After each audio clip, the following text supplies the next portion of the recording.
The Morrison family had finally fulfilled their long-held dream, moving into a spacious house in the suburbs.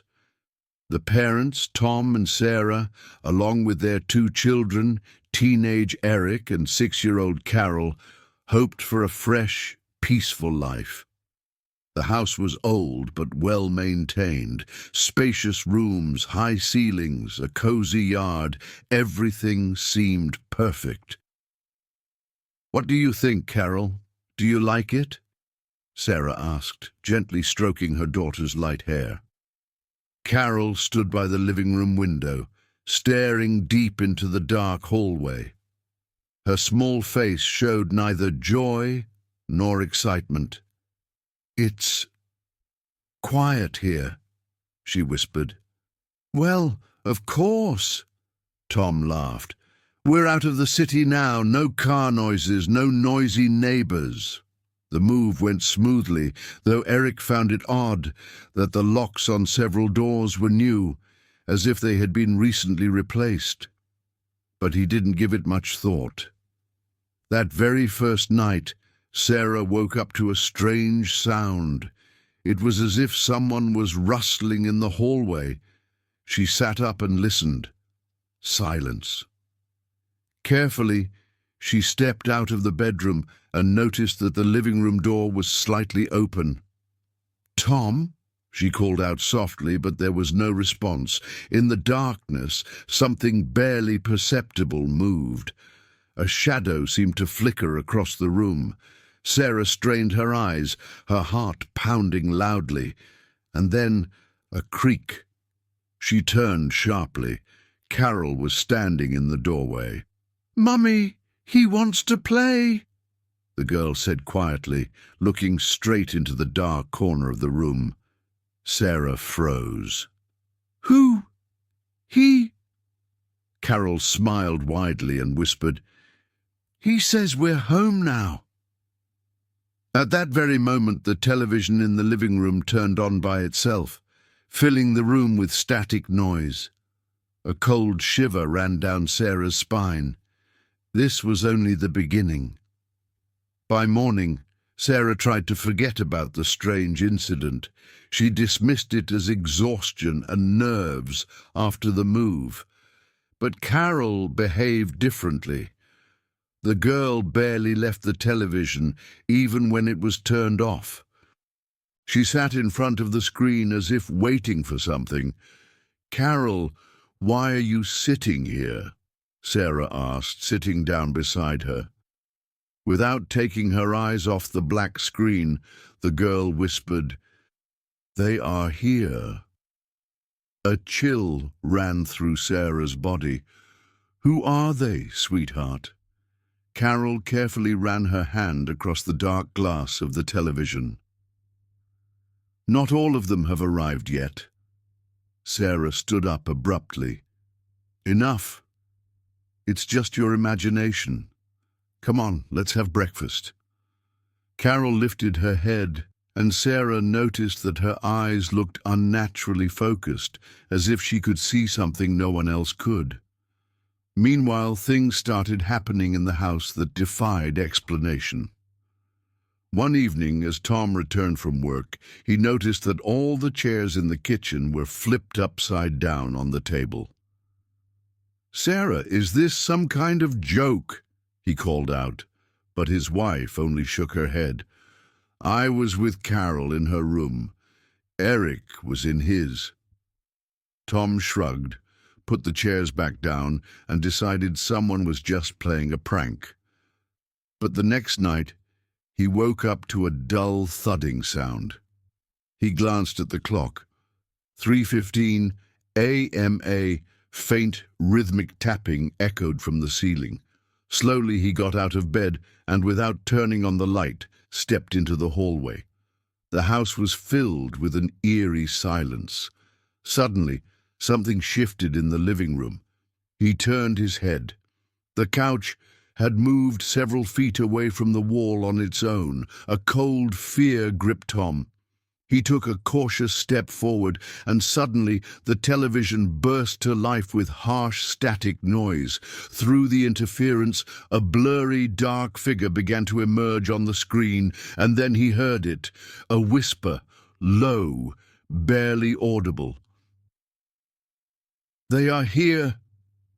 A thin voice spoke from behind him. He turned around. Carol stood in the darkness, her face faintly illuminated by the flickering light of the screen. "They want us to stay forever." At that moment, every light in the house exploded at once. After that night, Sarah insisted that the family stay in a hotel, but Tom just waved her off. "It's all just coincidences," he muttered, sweeping up the shattered glass from the lamps. An old house, faulty wiring, but Sarah felt differently.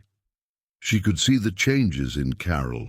The girl had become silent, often talking to herself, her eyes distant and unfocused. "Who are you talking to, sweetheart?" she asked one day, finding her daughter sitting by the television. Carol smiled, but something about that smile was wrong. "A friend. He used to live here." Sarah felt her heart stop in her chest. "Carol, who is he?" The girl raised a finger to her lips. "He says he doesn't want you to know his name." Sarah grabbed Carol's hand and pulled her away from the television. "Don't go near it again!"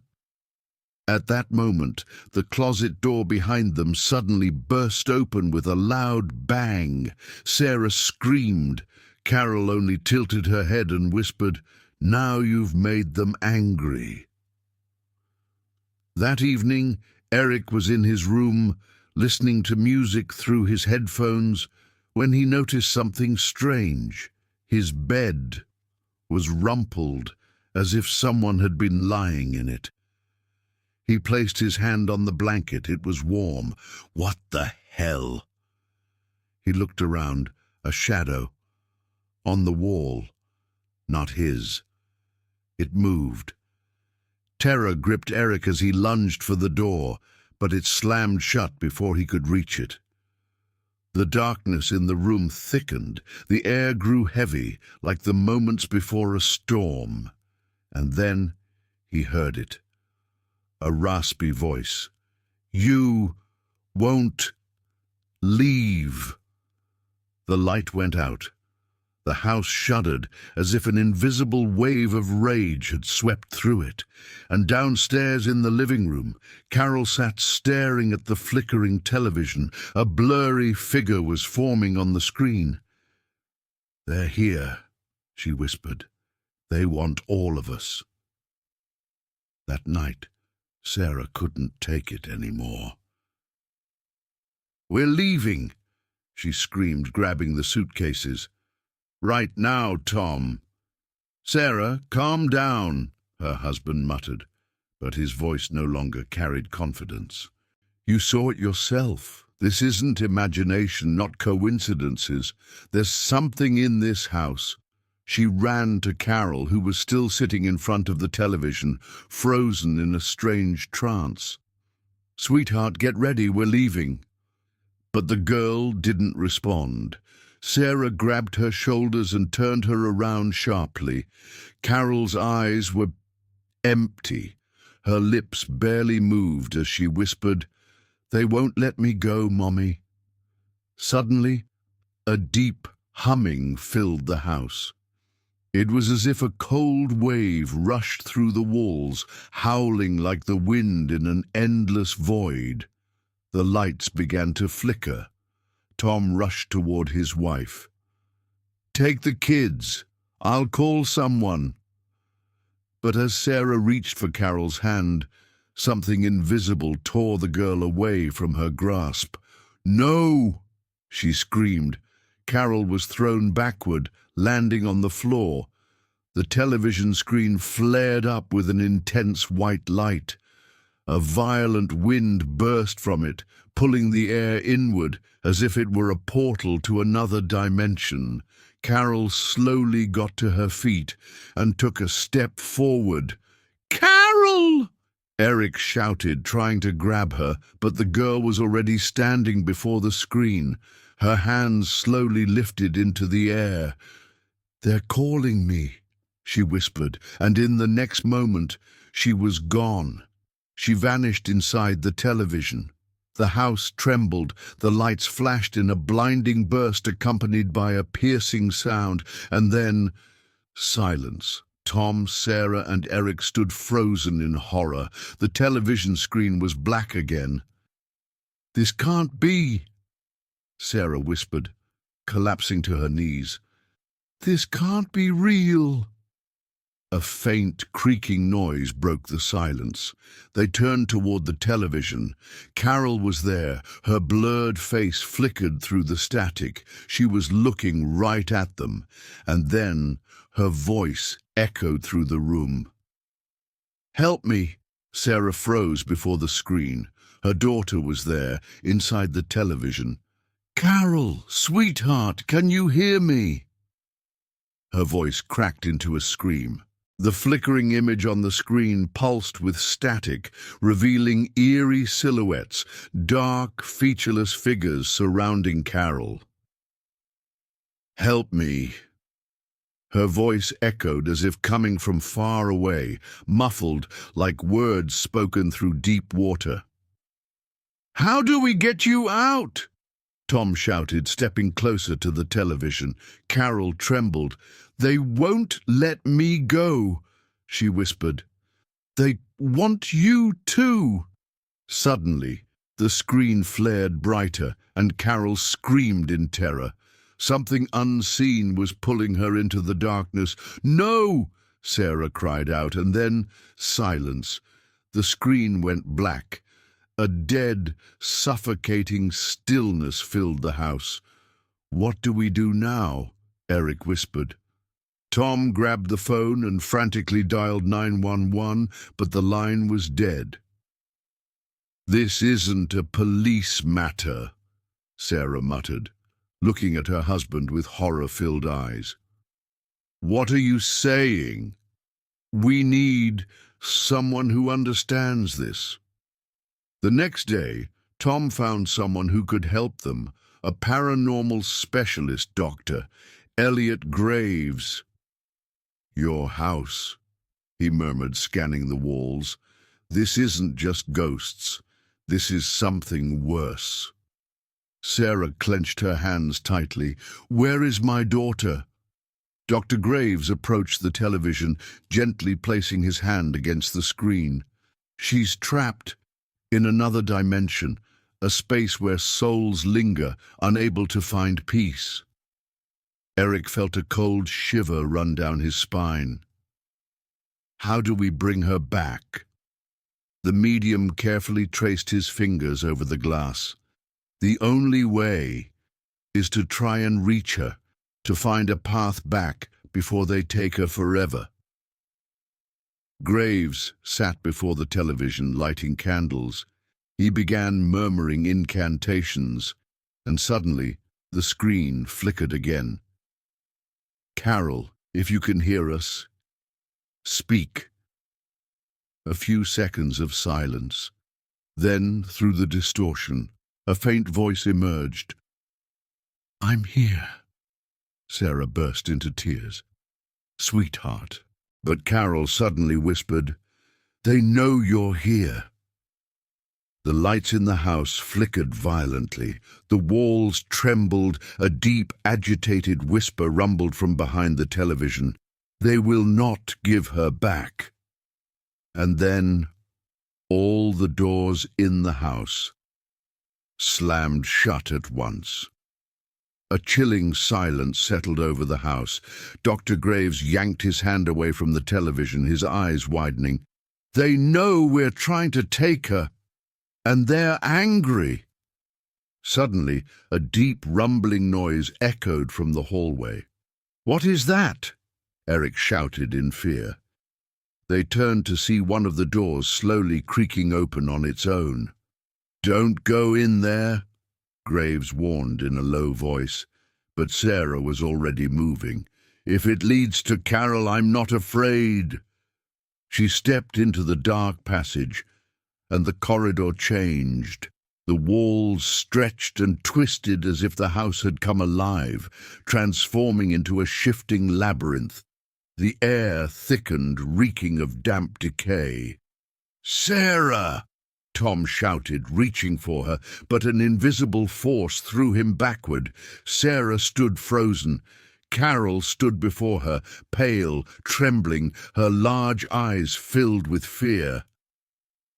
"Mommy!" Her voice quivered. "Carol!" Sarah lunged forward, reaching out, but something was wrong. Carol didn't move. Her eyes slowly darkened, turning into two endless voids. She smiled, and in that instant Sarah realized. This wasn't her daughter. A scream ripped from her throat as Carol's arms shot forward, grabbing her by the neck. "You will never have her!" A distorted, monstrous voice bellowed. The house trembled. Somewhere far away, the real Carol screamed, "Mom, don't believe it!" The darkness was pulling Sarah in. Graves lunged forward, pulling a small glass orb from his bag. "Stand back!" He smashed the orb against the floor, and a blinding flash of light erupted, tearing Sarah from the invisible grip. She collapsed to the ground, gasping for air. The corridor returned to normal. But where Carol had stood, only a shadow remained. Then it faded into nothing. "That was just a warning," Graves murmured. "They won't let her go without a fight." Sarah pushed herself up, her eyes burning with determination. "We're getting my daughter back." Graves slowly nodded.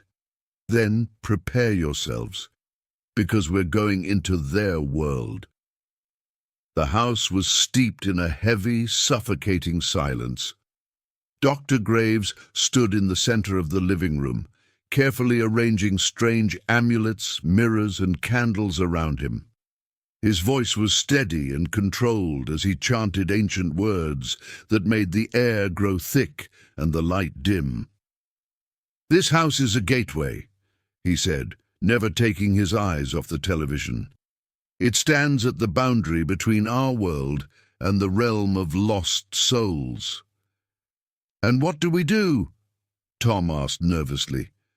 "We open the gateway ourselves, but we must be prepared for what's inside." Sarah gripped her husband's hand. "We're bringing Carol back." Graves took a large mirror and placed it in front of the television, which flickered with static once more. "Mirrors reflect reality," he explained. "They can show us the way." The reflection in the mirror rippled, as if something had disturbed the surface of water. Suddenly Carol's face appeared. She stood in darkness, her eyes pleading. "Mommy." Sarah clapped her hands over her mouth, her heart pounding wildly. "Sweetheart, I'm here. They don't want to let me go." Carol's voice was weak, barely above a whisper. "Who are they?" Eric stepped closer. Carol's reflection shuddered. Dark, shifting figures emerged behind her, wrapping around her small frame. They resembled people, but their faces were blank, featureless voids. "They're hungry," Carol whispered. Suddenly the mirror trembled and a sharp, piercing noise filled the room. The television switched on by itself, and within its pale glow something impossible appeared, a dark corridor stretching into eternity. "That's the door!" Graves shouted. "The passage to their world!" Sarah took a step forward. "How do we get inside?" "You already are," the medium replied, and in that instant the house trembled. Darkness burst from the television, swallowing them whole, and in the blink of an eye, they were gone. When Sarah opened her eyes, she was standing in the middle of a cold, empty void. The corridor stretched endlessly before them, shrouded in a heavy, oppressive silence. Tom, Eric, and Graves were beside her. "Where are we?" Tom muttered. "Their world," the medium answered, cautiously looking around. This place was unlike anything in their home. The walls breathed, their surfaces slick and cold to the touch, pulsing like living flesh. The air was thick, damp, and rancid. "Carol is here," Sarah said firmly. Suddenly, from up ahead, a faint sound echoed.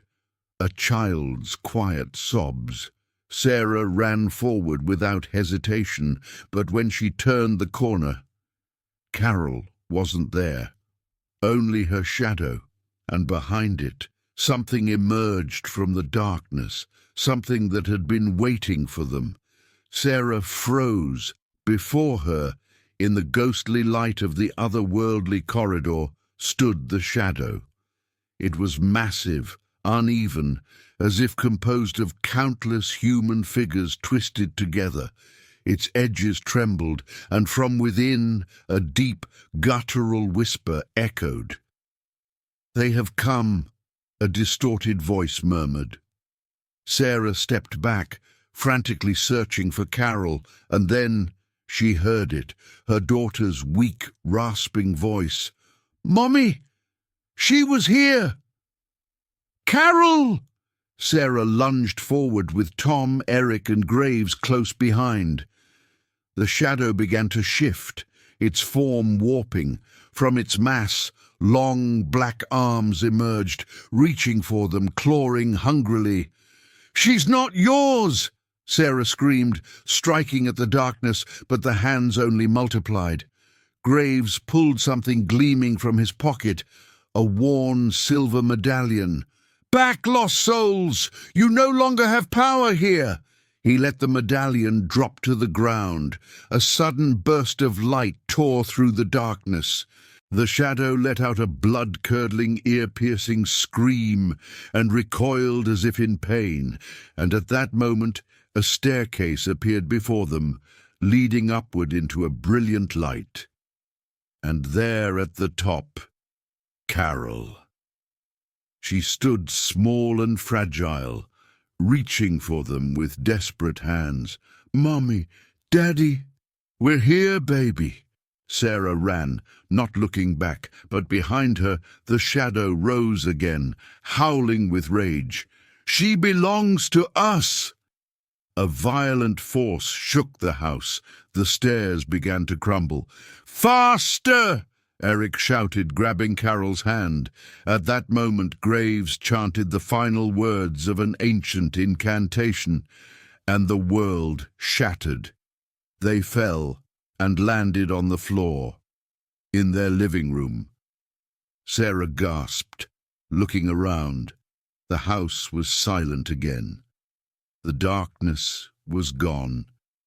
Carol lay beside her, breathing heavily but steadily.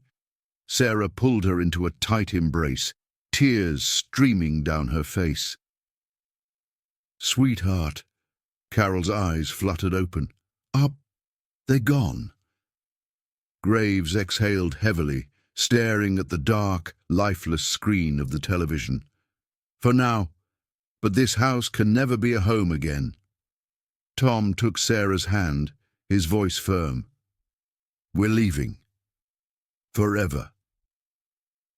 That night, the family packed their belongings and drove away, never once looking back, and the next morning, as the first rays of sunlight seeped through the empty house, the television flickered to life.